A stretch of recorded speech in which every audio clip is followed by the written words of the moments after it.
Okay, well, part B of this particular problem, problem 4, okay, asks you to look at this chemical reaction and decide, is the removal of CO2 by LiOH an oxidation reduction or redox reaction? If you think it is, justify briefly. If it is not a redox reaction, explain whether it is an acid-base or a precipitation reaction. So basically what I need to do is to look at a comparison between redox reactions versus non-redox reactions. Well, in class I explained, okay, that many of the reactions are actually redox reactions. Okay, reactions such as synthesis, decomposition, or single replacement reactions. Those are redox reactions. And the only kind of reaction that is non-redox is called exchange or double replacement. Okay? So basically you would have to look at the chemical equation and see if you can identify whether it is one of these reaction types. And from there you can decide whether this is a redox reaction or not. Okay?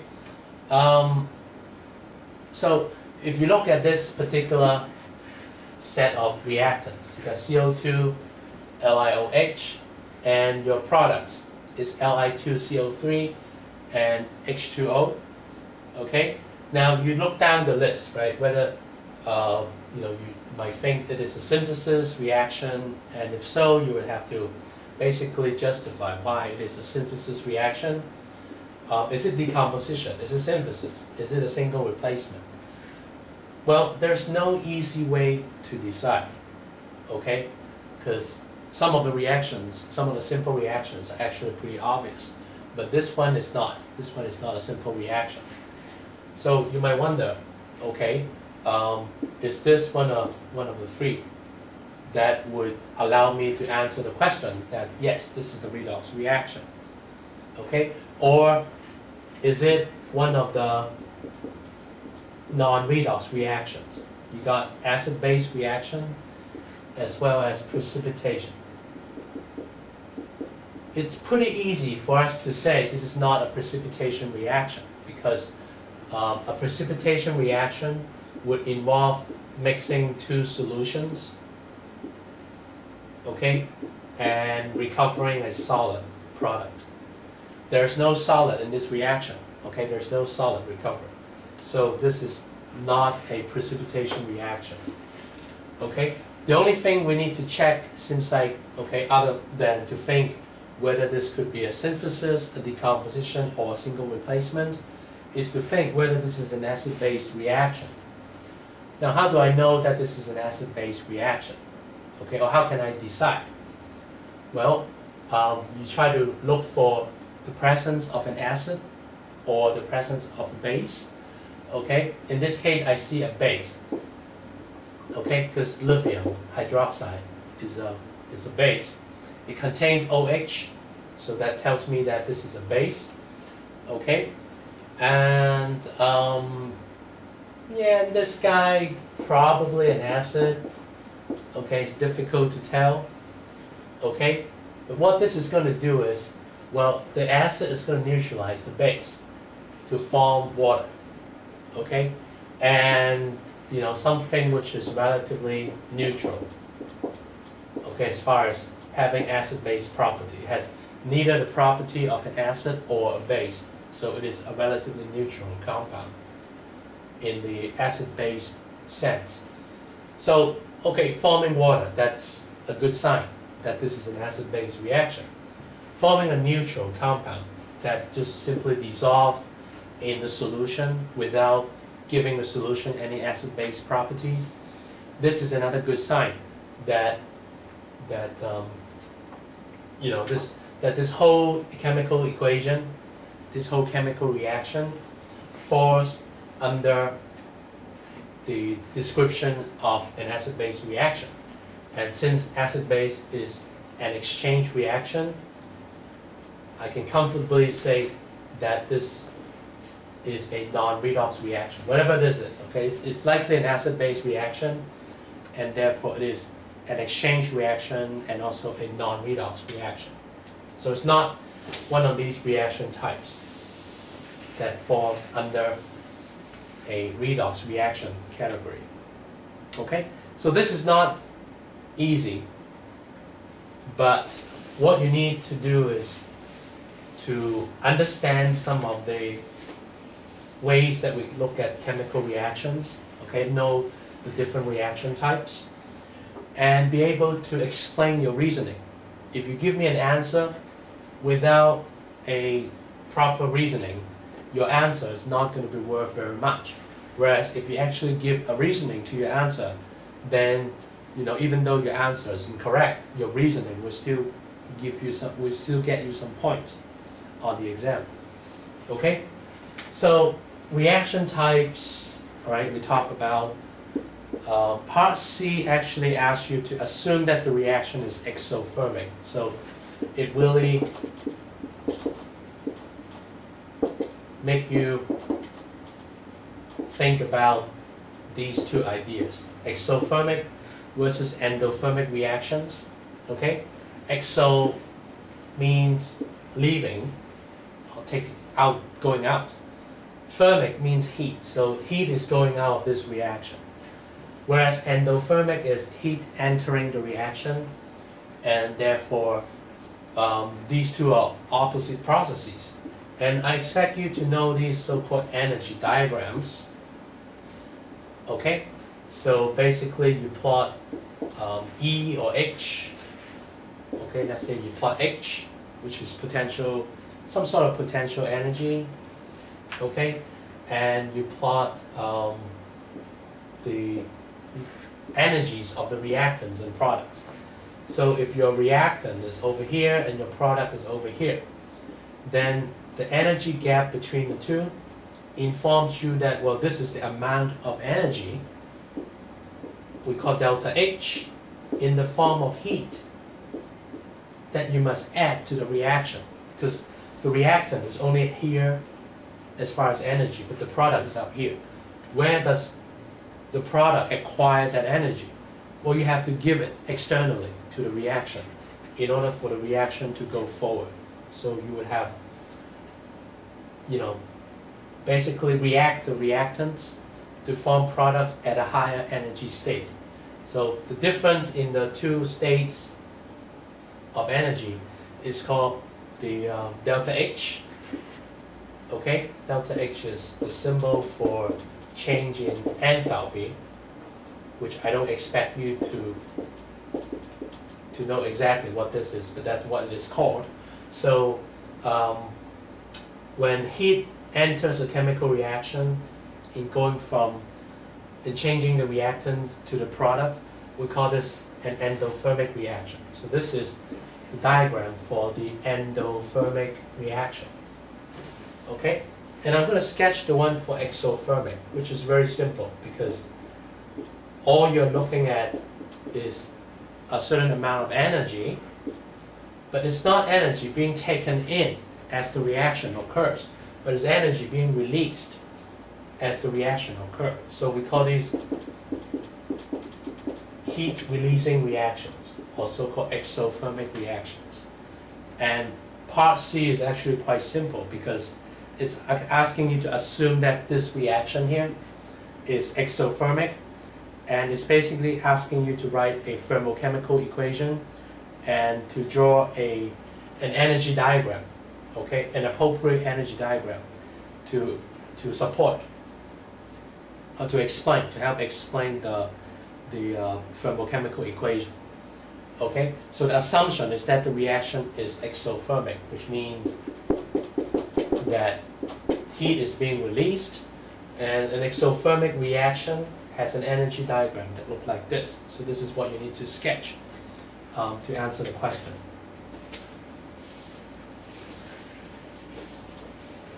Okay, now part D is a little tricky.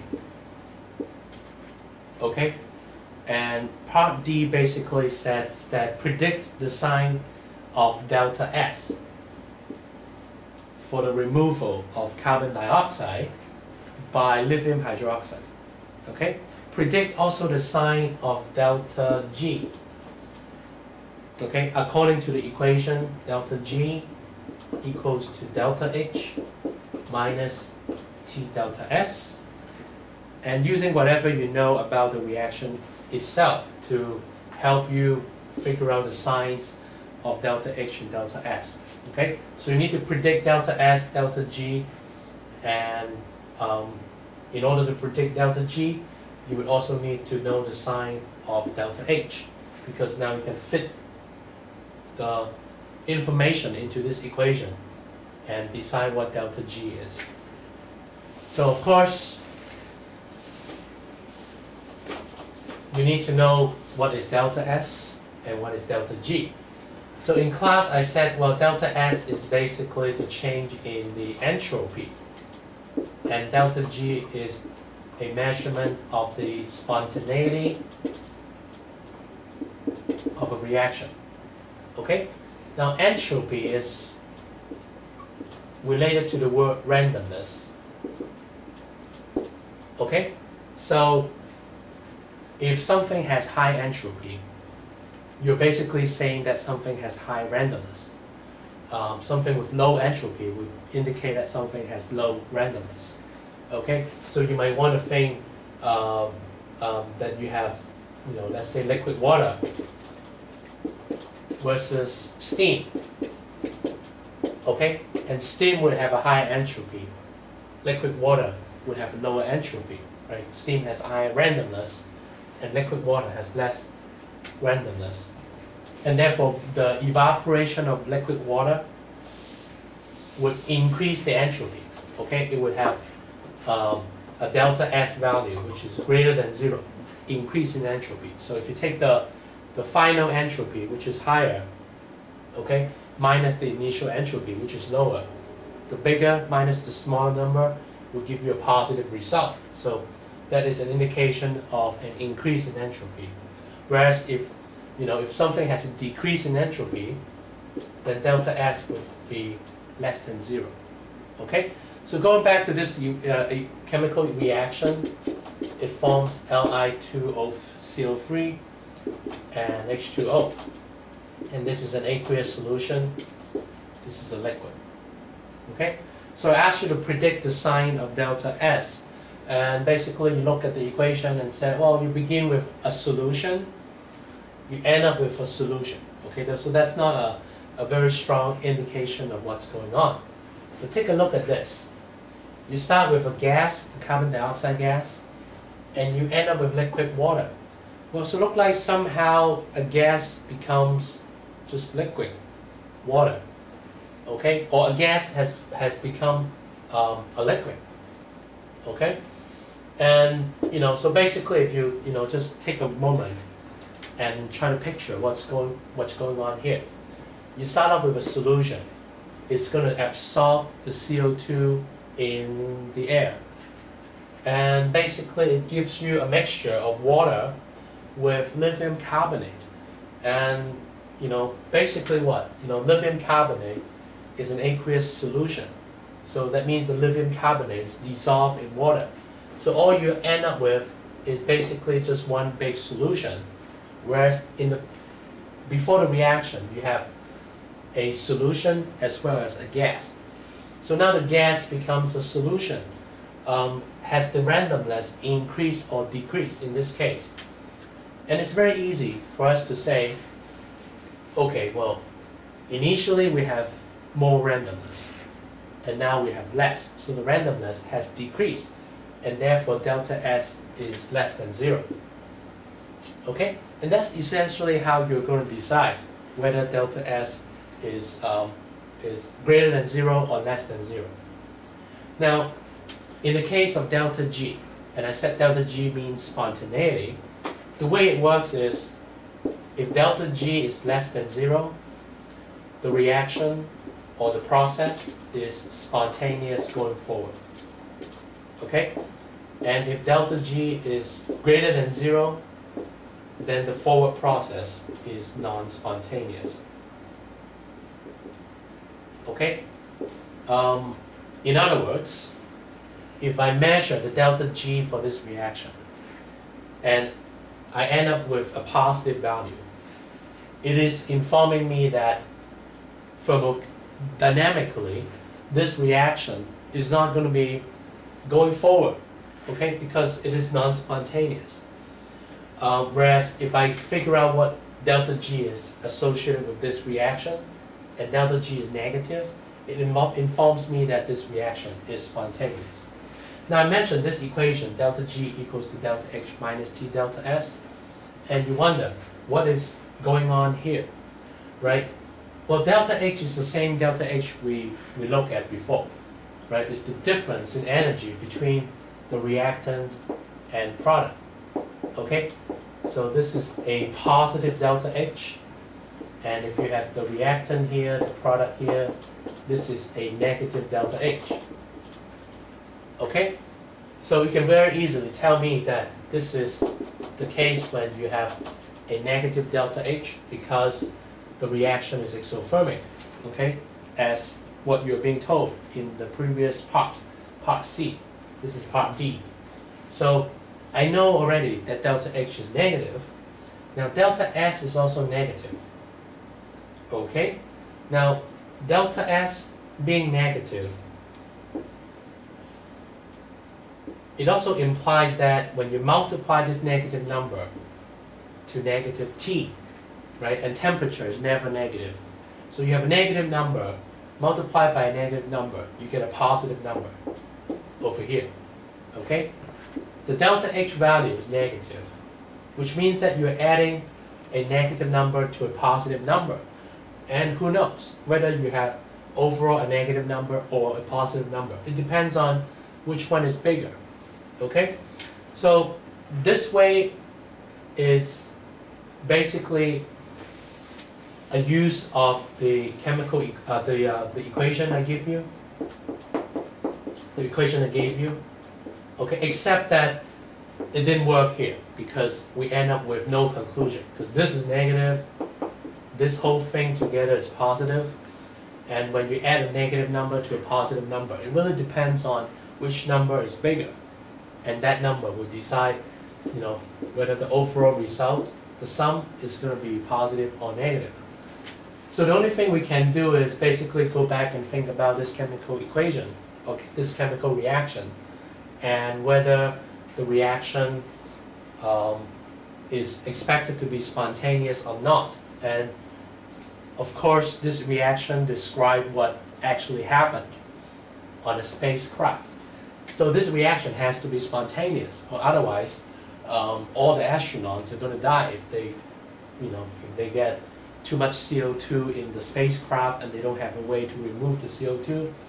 Okay, they get CO2 poisoning, and therefore this reaction has to work, and therefore from there you can decide whether delta G should be positive or negative, which means that it must be negative because this reaction actually happens spontaneously.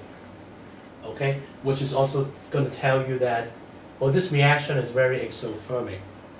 Okay, and this negative value is bigger than the positive value here when you have T multiplied by delta S multiplied by -1. So, and therefore overall this reaction will have a negative delta G. Okay, or you think in the opposite way, right? You think that the reaction must be spontaneous, which implies that delta H must be more negative than the value of minus T delta S, which is positive, but it's not very big. It's a small positive, and the delta H is a large negative. Okay, adding the two together will give you a negative delta G. So that's basically part D of the problem. Part E is a little interesting. Well, interesting is my word, and you might say something else other than interesting, but essentially it says, according to the chemical equation provided, lithium hydroxide is an aqueous solution in the reaction. However, anhydrous or dry LiOH is preferred on spacecrafts because it is lighter. Also, the product will be lighter as well without the water. The water that appeared in the original chemical equation would become water vapor when anhydrous lithium hydroxide is used. The process can be summarized as follows in 2 steps. Okay, so basically, it's what it is here. Lithium hydroxide, right, which appears as an aqueous solution, is now a solid lithium hydroxide. You know, it's just the same compound, but without the solvent, which is water. Okay, and it is going to react with some sort of water vapor, okay, to form 2LiOH dot H2O solid. This is called the water of hydration. Okay, basically what you're looking at is a solid compound absorbing a gas in forming a different solid compound. But this one actually has, you know, LiOH and H2O in the same compound. So this is called the water of hydration. Water of hydration. Okay, and how does this work? Okay, well, what happens is you have this solid, right, 2LiOH dot H2O solid. Okay, it is going to be used to absorb the CO2 gas in the spacecraft in forming Li2CO3 solid and H2O gas. Okay, so this is so-called a 2-step process. Step 1 and step 2. So these are given to you already. The question is the next sentence. What is the net balance chemical equation for the process involving anhydrous LiOH, including the states of the reactants and products in your equation? So it is asking for the net balance chemical equation for the process, which has 2 steps. Okay, so what are we going to do here? Okay, well, basically it is a 2-step process, but the first step form this compound, right, this LiOH dot H2O. In the next step, this compound is being reacted away by reacting with CO2 and forming something else. So that is a pretty strong suggestion that we should add these 2 chemical equations together. Okay, which means that, okay, you know, we take these reactants, form a product, and if the product is being used up in the next step of the reaction in order to form something else, then we don't count this. We don't count this as a reactant or a product because it was a reactant in one step, and it was a product in one step, and a reactant in the next step. Okay, so that's cancelled. And once that is cancelled, let's see what else can we do. Over here, okay, you put in 2 H2O gas molecules.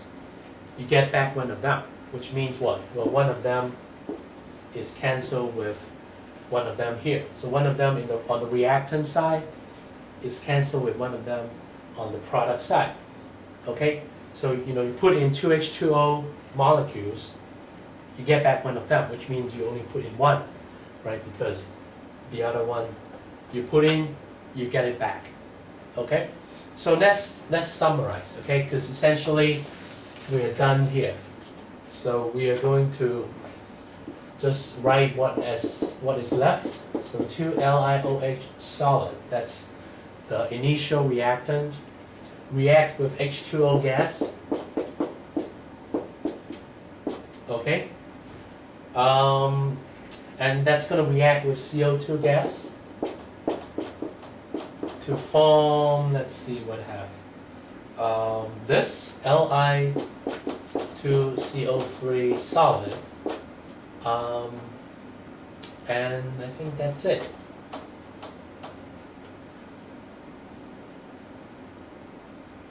Okay, unless of course I am missing something. Let's see.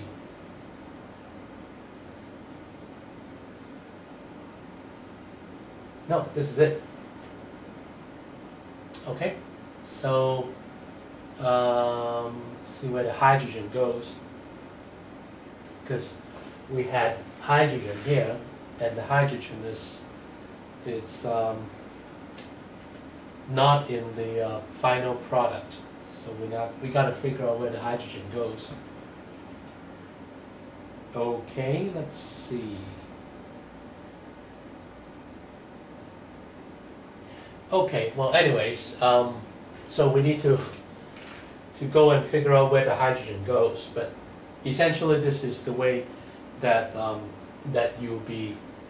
this is the way that solve part E of the problem. Okay, the only problem that we haven't talked about is problem 3. Okay, which has a set of interesting questions. Part A asks you to explain briefly the concept of spontaneity. And is a spontaneous reaction always a fast reaction? So 2 different questions in part A.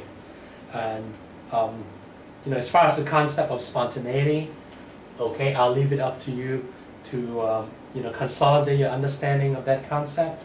But the second question, is a spontaneous reaction always a fast reaction? I think we can pretty much decide that right now.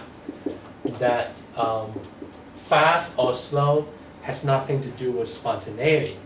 Because, when a reaction is spontaneous, it just means that it happens, okay? The reaction would actually occur without any external influence. I mean, the reaction just basically happened by itself, okay? But it has nothing to do with whether the reaction is fast or slow, okay? So, in other words, to say that spontaneous reactions must be fast reactions is not a true statement. There is no relation between spontaneous reactions and fast reactions. You could have a spontaneous reaction which happens really, really slowly, okay, relatively speaking. Okay, so that part is pretty straightforward. Now parts B and part C require you to look something up. Part B require you to look up kinetic molecular theory. So I would strongly suggest that you read about it. I actually have a handout on Blackboard which you can download and learn a little bit more about the kinetic molecular theory. Okay? It really explains what is the meaning of temperature, which simply the kinetic molecular theory pretty much tell you to assume that the temperature is a measurement of the average kinetic energy of the substance. Okay, and there are a few other assumptions behind the kinetic molecular theory which you are expected to read about. And finally, part C of now problem 3. This is problem 3. Okay, part C asks you, okay, consider an assembly that consists of 2 bodies of water having identical volumes, separated by a thermally conducting barrier. The entire assembly is insulated from the surrounding environment. The temperature of the 2 bodies of water are T1 and T2, respectively, where T1 is less than T2. So if we just sketch a diagram, so you have 2 bodies of water, and you have a barrier that is thermally conducting, so that means heat can go through if necessary. Okay, and essentially T2 is greater than T1. So this part is hot, this part is cold. So the question is what? The question is what will happen to the temperature of the 2 bodies of water eventually, after a very long time, or in other words, what will happen spontaneously. Which laws of thermodynamics can be used to justify your prediction? Explain briefly. Okay, so after a long time, what's going to happen to the 2 bodies of water? Well, essentially I gave you the answer here because you know, if you have two bodies, okay, and they're in contact, in thermal contact with each other, we call this thermal contact. Okay, then essentially what happens is there's a possibility for energy exchange in the form of heat, or in other words, you know, the hot water wouldn't mind transferring some heat to the cold water until what? Until the temperatures are equal in the two bodies. Okay? In that case, the transfer will stop.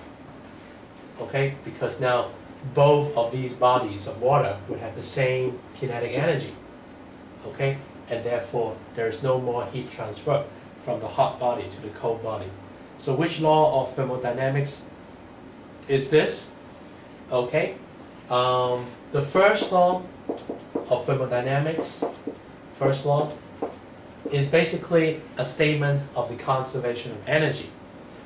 First law basically said that energy is conserved, which does not help us a lot here. I mean, it will explain why, you know, the only possible transfer of energy is for heat to go from the hot water to cold water, and not, you know, and not elsewhere, or that energy is being destroyed in the process. That's not the meaning of conservation of energy. Conservation of energy simply said the energy is conserved, so we have to be able to account for all the energy content.